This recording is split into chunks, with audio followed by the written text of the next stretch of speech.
एक छोटे से गांव में रहने वाला आयुष बचपन से ही आईएएस अधिकारी बनने का सपना देखता था। उसका सपना था कि एक दिन वह कलेक्टर बनकर अपने माता-पिता और पूरे गांव का नाम रोशन करे। लेकिन उसकी आर्थिक स्थिति बहुत कमजोर थी। घर की जिम्मेदारियों के कारण वह दिन भर एक छोटी सी परचून की दुकान पर काम करता था। दुकान से जो थोड़ी सी तनख्वाह मिलती, उसी से वह अपनी पढ़ाई का खर्च उठाता और नई किताबें खरीदता था। दिन भर की थकान के बावजूद आयुष कभी अपनी पढ़ाई से समझौता नहीं करता। रात को देर तक जागकर वह यूपीएससी की तैयारी करता रहता। उसकी आंखों में सिर्फ एक ही सपना था, आईएएस बनना। कई महीनों की कड़ी मेहनत के बाद उसने पहली बार यूपीएससी की परीक्षा दी। उसे पूरा विश्वास था कि इस बार उसका चयन हो जाएगा, लेकिन जब परिणाम आया तो वह असफल हो गया।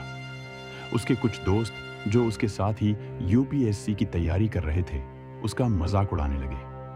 उन्होंने कहा, यूपीएससी पास करना तुम्हारे बस की बात नहीं है, बेहतर होगा कोई और काम कर लो।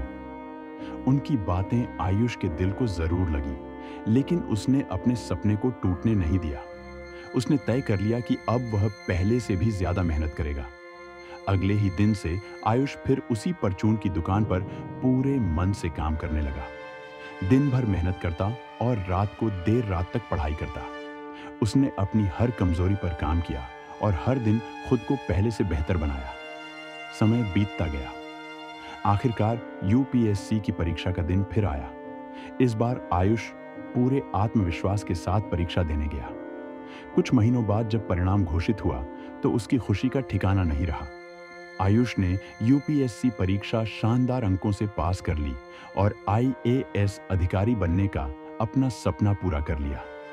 जिस लड़के को कभी लोग कमजोर समझते थे, वही आज सबके लिए प्रेरणा बन चुका था। उसके माता-पिता की आंखों में खुशी के आंसू थे और पूरा गांव उसकी सफलता पर गर्व कर रहा था। आयुष ने मुस्कुराते हुए कहा, अगर सपने बड़े हों तो मेहनत भी बड़ी करनी पड़ती है। दुनिया आपको रोकने की कोशिश करेगी, लेकिन अगर आप खुद पर भरोसा रखेंगे तो मंजिल एक दिन जरूर मिलेगी। सीख, असफलता अंत नहीं होती, बल्कि सफलता की शुरुआत होती है। जो इंसान लगातार मेहनत करता है और हार नहीं मानता, वही एक दिन अपनी मंजिल हासिल करता है। ऐसी ही और दिलचस्प मोटिवेशनल वीडियो देखने के लिए हमारे चैनल को सब्सक्राइब करें।